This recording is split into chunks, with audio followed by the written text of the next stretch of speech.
Finseeker 260 DC is undoubtedly a fishing boat, but Crown Line, who designed the boat, wanted more.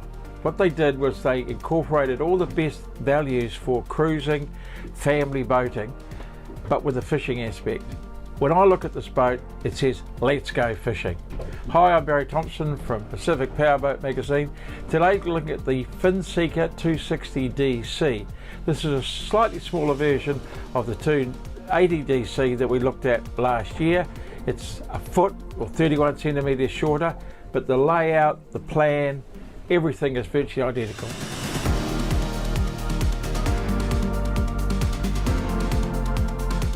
The Finseeker 260 DC is supplied ready for action. That's fishing action. You just need to bring along your tackle and bait.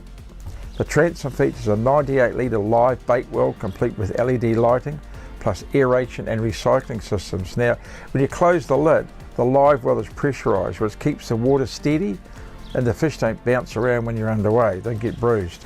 The coaming comes with padded facings, so you have something soft to brace against if you stand up fishing.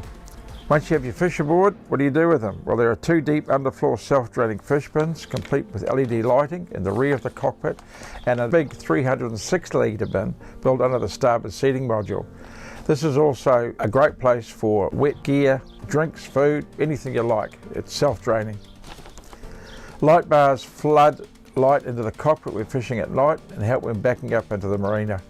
The boat also comes with LED lighting around the cockpit and interior and underwater lights as well.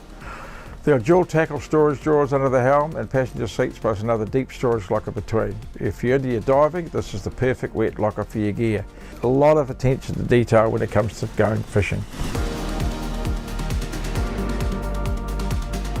Often with twin outboards, the area forward to the transom is unusable. What Crown Line has overcome this with a multi-use transom storage locker door. Big name, but it drops down and gives a solid flat walking surface from side to side. There's also a handheld shower, stereo remote and shore power outlet, all of which come standard on the 260 DC. In keeping with the blend of the cruising family boat and the serious fishing boat, the rear of the cockpit incorporates a drop-down bench seat, complete with soft backrest, which folds back out of the way so you get maximum cockpit space when you're fishing. But that's not all. A similar hideaway bench seat to port gives you seating for 8 in the cockpit when you need it, but if you're fishing and you don't need the seating, it's out of the way. The two forward side modules have deep storage lockers to starboard under a double-size rear-facing seat with a small wet bar and galley to port. The galley has a pocket fridge, optional 2-burner hob and sink unit. There's also no galley option if you choose to go for the Megafish package. This adds a second bait station and includes a 121 litre live bait tank, cutting board and additional drawers for the tackle. So if you want it, you can have it set up for fishing or set up more for cruising. Overhead, the 260 DC comes complete with a almost fully enclosed hardtop with a shore shade bimini extension extending to the cockpit's rear.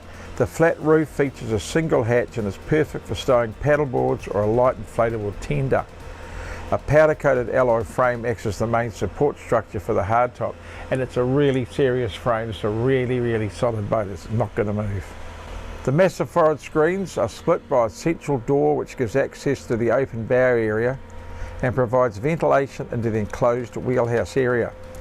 When the forward doors are closed, you still have a cutout vent above so you can still have airflow without being blasted by the wind.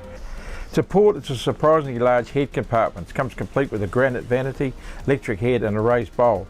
There's enough space to stand up and change your clothes after a swim or if you need to change for a party on another boat.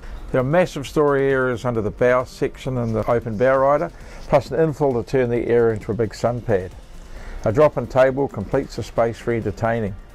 I also like because you could easily soft bait from here, so it opens up that fishing aspect of the boat even more.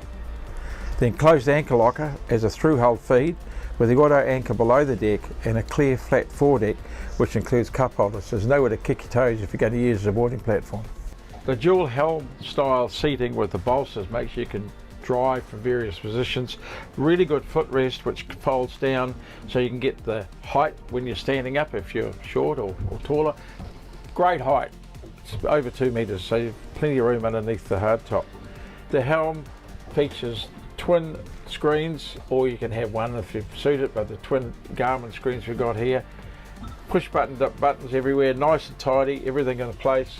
Drink holders, remote control for when you're coming to docking. Mercury docking system works really, really well. Yeah, just a nice driving position.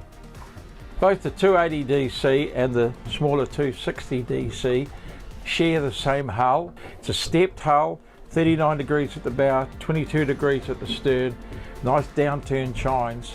Very, very good rough water boat. We took it out off Gulf Harbour. It was reasonably calm and it got a stiffness about it. It's a solid feel boat. There's no rattles, there's no creaks. It's like a boat that you could drive off to the barrier. Twin 300 Mercury Verados, we got nearly 50 knots and nice cruise at about 35, 40 knots. Goes really, really well. I think it's a boat that you could go long distances and feel very, very comfortable. It's a nice boat to drive. I think Crown Line have done a very good job getting with the 260 DC and the 280 DC and coming up with a boat that's a versatile combination.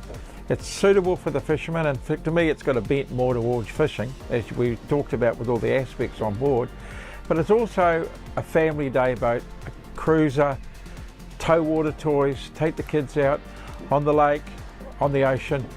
They've done a really good job in putting the two together. I think it's going to be a real winner.